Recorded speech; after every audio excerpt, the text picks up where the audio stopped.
అందరికీ నమస్కారం. రాష్ట్ర రాజధాని అమరావతి విషయం జగన్ చేతిలో పిచ్చోడి చేతిలో రాయిగా మారడం చాలా దురదృష్టకరమైన విషయమని ఈ సందర్భంగా మేము తెలియజేస్తున్నాం. మరి రాజధాని పైన ప్రజల్లో గందరగోళాన్ని సృష్టించడానికి, లేదంటే రాజధాని లేకుండా ఈ రాష్ట్రాన్ని మరి నాశనం చేసేదానికి జగన్ కంకణం కట్టుకొని మరి అనేక రకాలుగా రాజధాని పైన మాట మార్చడం అనేది ఈరోజు చాలా ఆక్షేపణీయమైన విషయం, దురదృష్టకరమైన విషయం.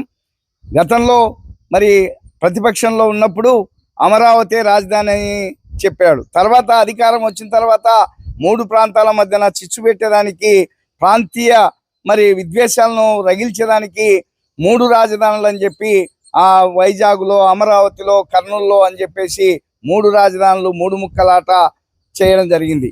తర్వాత ఈరోజు మళ్ళీ మావిగన్ 3 రాజధానులను గాలికి వదిలేసి మావిగన్ అని చెప్పేసి మరి మావిగన్ ఆ పద్ధతుల్లో మళ్ళీ రాజధానిని నష్టం చేసేదానికి ఇవాళ జగన్మోహన్ రెడ్డి మాట్లాడుతున్నాడు.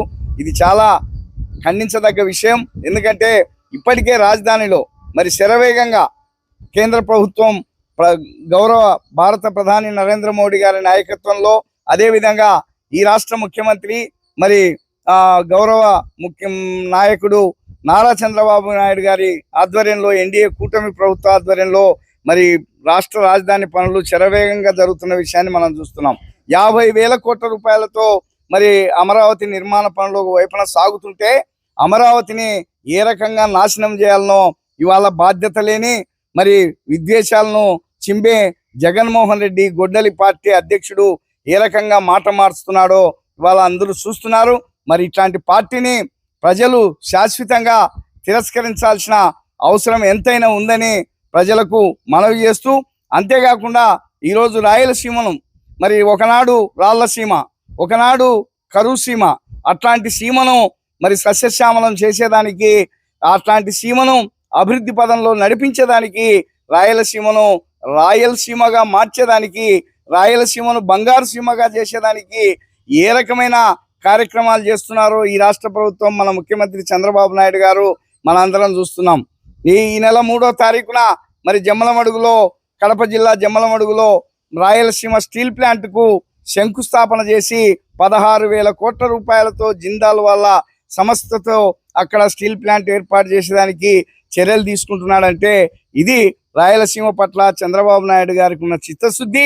అంతేకాకుండా అంతకుముందు పుట్టపర్తిలో మరి యుద్ధ విమానాలను తయారు చేసే ఫైటర్ జెట్ పరిశ్రమను కూడా 15,000 కోట్ల రూపాయలతో అక్కడ దేశ రక్షణ మంత్రిని పిలిపించి అక్కడ మరి శంకుస్థాపన కార్యక్రమాన్ని కూడా చేయడం జరిగింది. ఇవాళ రాయలసీమ ప్రాంతాన్ని పారిశ్రామికంగా ఒకవైపున, అంతేకాకుండా మరి హార్టికల్చర్ హబ్బుగా తయారు చేసేదానికి, రాయలసీమలో ఉండే ప్రతి ఎకరానికి నీరు ఇచ్చేదానికి దానికి కూడా ప్లాన్లు చేసి ఇవాళ ఈ రాయలసీమను సస్యశ్యామలం చేసేదానికి చంద్రబాబు నాయుడు గారు చర్యలు తీసుకుంటుంటే దానిని అడ్డుకునేదానికి, రాష్ట్ర అభివృద్ధిని అడ్డుకునేదానికి, రాష్ట్రానికి ఒక సైంధవుల్లా అడ్డుపడుతూ రాష్ట్రాన్ని మరి విధ్వంసం వైపు నడిపించేదానికి కుట్రలు చేస్తున్న జగన్మోహన్ రెడ్డి గారు రకరకాల మరి కుట్రలు చేస్తున్న విషయాన్ని మనం చూస్తున్నాం.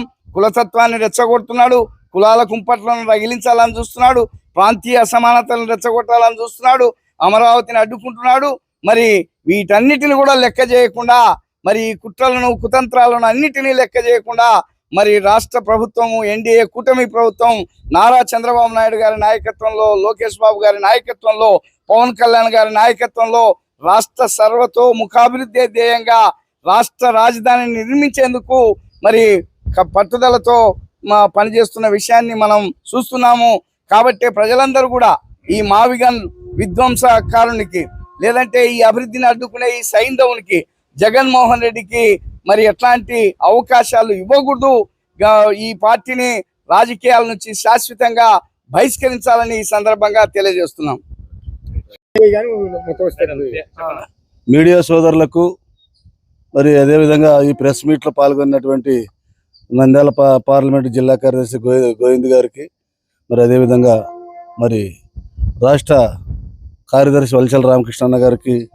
సభామూలకంగా ధన్యవాదాలు తెలియజేస్తున్నాను. మిత్రులారా, ఇప్పుడు గతంలో అమరావతి అనేటువంటి నినాదం మరి ప్రధానమంత్రి మోడీ గారే వచ్చి ఆ రోజుల్లో మట్టి నీరు అన్నీ ఇవ్వడం జరిగింది. మరి అదేవిధంగా అమరావతి అనే తీర్మానం ఆ రోజు చేయడం జరిగింది. దానికి జగన్మోహన్ రెడ్డి గారు కూడా అసెంబ్లీలో కనీసం 35,000 ఎకరాలు 33,000 ఎకరాలు ఉంటే బాగుంటుంది, అమరావతికి మేము సంపూర్ణంగా ఒప్పుకుంటున్నామని ఆ రోజు జగన్మోహన్ రెడ్డి గారు కూడా ప్రతిపక్ష నాయకుడిగా ఉన్నప్పుడు ఒప్పుకోవడం జరిగింది. మరి తర్వాత ఆయన అధికారంలోకి వచ్చినాక మరి మాట తప్పాడు, మడం తిప్పాడు. మరి 3 రాజధానులు అనడం జరిగింది. 3 రాజధానులు పోయి మరి ఇప్పుడు ఏమంటున్నాడు, ప్రతిపక్ష నాయకుడు కూడా కాదు, ఇప్పుడు లాస్ట్కి ఉన్నెదుగుగా పోయింది. ఆ 11 మంది ఆయనకి గెలిచినది, అసెంబ్లీకి కూడా రాడు, ప్రతిపక్ష నాయకుడికి కూడా కూర్చోడు. ఆయన ఈరోజు మళ్ళీ ఏం చెప్తున్నాడంటే మావిగన్ అంటాడు. మావిగన్ అంటే ఏమని అర్థము, అది ఏదో ఆయనకే తెలియాలి. మరి ఈయనకి ఏమన్నా మెంటలా, లేకపోతే ఏమన్నా పిచ్చా, లేకుంటే ఈయనకి ఏమన్నా మెంటల్ ఎక్కిందా, సైకోగిన తయారైనాడా? వాళ్ళ వైఎస్ఆర్ పార్టీ నాయకులు, వాళ్ళ వైఎస్ఆర్ పార్టీ ఎమ్మెల్యేలు వాళ్ళే ఇసుకుంటా ఉన్నారు. ఈయన ఎట్లంటే ఎట్లా ఇది చేస్తూ ఉన్నాడు, మేము ఈ పార్టీలో ఉండాలా పోవాలని వాళ్ళే సందిగ్ధంలో ఎమ్మెల్యేలంతా దోబూచులాడుతూ ఉన్నారు. ఇది చాలా రోజులు ఉండే పార్టీ కాదు. ఈయన చాలా దుర్మార్గం శాస్త్రాలు, అంతా సైకో శాస్త్రాలు. ఇసం జిమ్ముతా ఉన్నాడు. ఇసం అంతంత ఇసం కాదు, బ్రహ్మాండ విషనాగబాముల కంటే, విషసర్పాల కంటే ఎక్కువ విషం జిమ్ముతా ఉన్నాడు. ఇటువంటి విష జంతువుని ఎన్ని రోజులు కూడా కొనసాగనివ్వరు. ఎన్నడో నాడు ప్రజలు బుద్ధి చెప్పి ఇంటికి పంపించి అసలు స్టేజీల మీదే కాదు, నామరూపాలు కూడా లేకుండా ఆయన మూలకపోయే పరిస్థితులు కూడా మీడియా ముందర కూడా ఉండే పరిస్థితి కూడా ఉండదని చెప్పి ఈ సభామూలకంగా తెలియజేస్తూ నేను సెలవు తీసుకుంటున్నాను. నా పేరు భూమా నాగన్న, నంద్యాల పార్లమెంట్ జిల్లా కార్యదర్శి, తెలుగుదేశం పార్టీ.